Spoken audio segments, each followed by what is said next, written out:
Reaksyon ni Richard Gutierrez sa sinasabing nagsama-sama ang mga cheater sa Incognito. Nagbigay ng pahayag si Richard Gutierrez, ang kapamilya aktor na isa sa mga pangunahing bituin ng upcoming action series na Incognito ng ABS-CBN, tungkol sa mga kumalat na isyu na nagsasabing ang kanyang castmates at siya ay mga cheaters. Ang isyu ay umingay nang lumabas ang kontrobersya kaugnay nina Anthony Jennings at Maris Racal, na ikinonekta sa pagiging bahagi nila ng teleserye. Ang mga nagkomento online ay nagsabi na mas angkop daw ang titulong, The Cheaters, kaysa Incognito, para sa serye dahil sa mga kumakalat na isyu ng hindi pagkakaunawaan at mga relasyon sa pagitan ng mga cast members. Sa isang episode ng OG Diaz Inspires, na ipinalabas noong Huwebes 16 ng Enero, tinanong ni OG Diaz si Richard kung naapektuhan siya sa mga negatibong komentong ito, at kung siya ba ay nap-icon dahil sa mga puna na nagsasama raw ang mga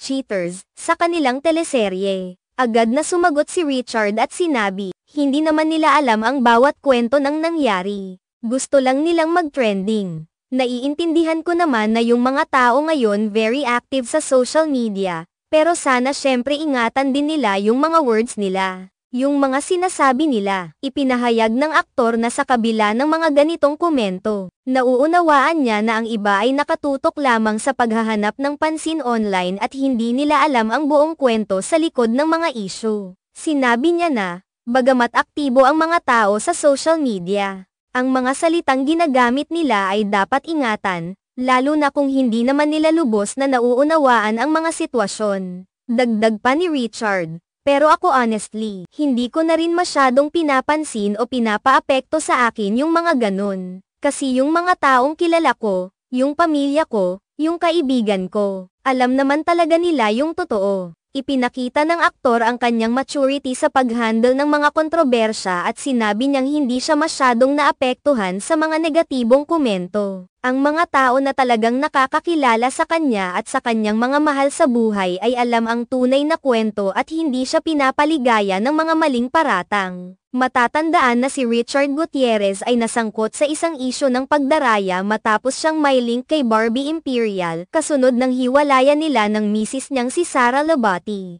Ang isyong ito ay kumalat sa media at naging paksa ng mga usap-usapan, na siya ring dahilan ng mga negatibong reaksyon mula sa mga netizens. Ngunit ayon kay Richard, hindi na niya pinapansin ang mga ganitong isyu at hindi na ito pinapalakas sa kanyang buhay. Ang kanyang mga tunay na kaibigan, pamilya, at mga tao sa paligid niya ang pinakamahalaga sa kanya. At sila ang may alam ng buong kwento, kaya't hindi siya nag-aalala tungkol sa mga hindi tamang paratang. Nagpatuloy si Richard na ibahagi na, sa kabila ng mga pagsubok at issue, naniniwala siyang hindi dapat magpadala sa mga opinyon ng ibang tao, lalo na kung wala silang sapat na kaalaman tungkol sa mga pangyayari. Aniya, ang mahalaga sa akin ay ang mga taong mahal ko at nakakaalam ng aking mga ginagawa at ng mga totoo. Sa kabila ng lahat ng kontrobersya, nananatiling positibo si Richard at hindi niya pinapalaki ang mga isyong ito,